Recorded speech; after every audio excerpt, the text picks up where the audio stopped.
Hello friends, আসসালামু আলাইকুম। আশা করি আপনারা সব ভালো আছো, আমরাও সারা ভালো আছি।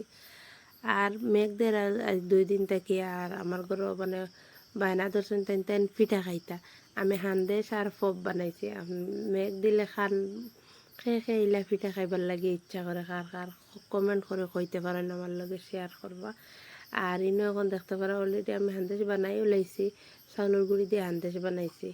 আর চাউলের গুঁড়ি হান্দেশ খাইতে ভাল লাগে, মিঠার হান্দেশ। আর আমার হাজব্যান্ডে মিঠার হান্দেশ বেশ ভালো পাই না। আর মিঠার হান্দেশ বানাইছি আমরা খাইবার লাগে, আর হাজব্যান্ডে খাইবার লাগে ইনো বানাইছি ফব। আর হুদটাও ভালো পাইন ফব তারা। আর খেউ কইন হান্দেশ, আমরা তো হান্দেশ কই খেউ না। আর খেউ কইন তেলর পিঠা। আপনার কি তখন কইন দেন। আর ইনো আমারও দেখতে পারা ফব বাজা হয়ে গেছে। ফব সারাতে কি মানে বোঝা যায় আমার একটা কঠিন কাম লাগে, কিতা লাগে ভাল লাগে না। একলা একলা ফব দুইজন মানুষ হইলে ভাল লাগে বানাইতে। একলা একলা বুড়া লাগে, তাও বুড়া লাগলে কি তাইব বানাইতে তো লাগবো।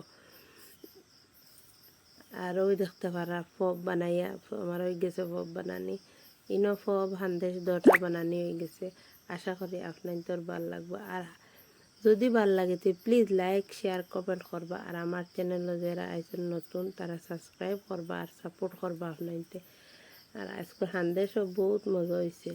আর ইনো এখন আমার হান্দেশ বানানি শেষ হয়ে গেছে, বানাই আমরা খাইয়ে হইয়া এখন মাদানকুল লাগি মাদানে ভাত খাওয়ার লাগে রামাই দিয়ে।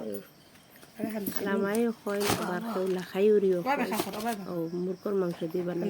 ইনো দেখতে পারা তেল দিছি, তেল দিয়ে পেঁয়াজ পালাম, তেল লাল হয়ে আনলে আদা রসুন দিয়া বালাম তেন বাজিয়া লগে মুরগর মাংস দিলে মুরগর মাংস গুণ দিয়ে আনলে বালাম তেন বাজিয়া হলদির গুঁড়া আর মরচর গুঁড়া আর দইনা গুঁড়া আর জিরা গুঁড়া দিয়ে দিলেছি একলগে আমি দিয়া বালাম তেন লাড়ি ছাড়ি। আর ওইন দেখতে পারা লাখাই উড়ি আমি ছোটো ছোটো করে বানাইয়া তৈছি। বানাইয়া বলতে আমি বয়েল করিয়া তৈছি। আর মুরগর মাংস দিয়ে রাঁধিলে মুরগর মাংস ফটাফট হয়ে যায়। আর এগুন তো দেরি লাগবে, ওইটা তো লাগে আমি আগে এগুন সিজাই লাইছি, ভাপ দিলাইছি। ভাপ দিয়া আর ইনো এখন দেখতে পারা আমি বালাম তেন বিরান করিয়া আর গরম পানি দিছি, ঠান্ডা পানি দিছি না। ঠান্ডা পানি দিলে আবার হিলকা হয়ে যাইব। গরম পানি দিয়া লাড়ি ছাড়িয়ে আবারও গুড়িয়া তৈ দিছি। আর ইনো আমার অলরেডি ওই গেছে।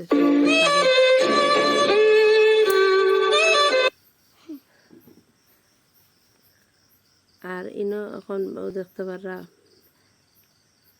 কিলা সুন্দর কালার হয়েছে, লাখাইউরির কালার। আর তরকারি বহুত মজা হয়েছে। আর ইনো ভাত বানাই রাঁধিছি এক সাইডে দেখতে পারা। আর আজকে সিম্পল খানি। আর আগের দিন রাতকুর আমরা রয়েছিল মিক্সার বাজে কষলাম, মানে সবটা মিলাইয়া। আর এই বাজি একটা কষলাম তোরা রয়েছে বাজি। আর ইনো আর ওরা মাই দিয়ে মাংস দিয়ে রাঁধিছি। আর ওই দেখো অলরেডি রান্না শেষ হয়ে গেছে, এখন আর আমরা ভাত খাইলে। আর বহুত মজা হয়েছে, বহুত টেস্ট হয়েছে। খাইনা যদি একদিন বানাইয়া খাইয়া দেখবা বহুত ভাল লাগে। সিম্পল রান্দা হইলে খাইতে বহুত মজা হয়, বহুত ভাল লাগে খাইতে। আশা করি আপনার তোর ভাল লাগবো। আসসালামু আলাইকুম রহমতুল্লাহি ওয়া বারাকাতুহু। আবার নেক্সট ভিডিও দেখা হইব আপনার লগে।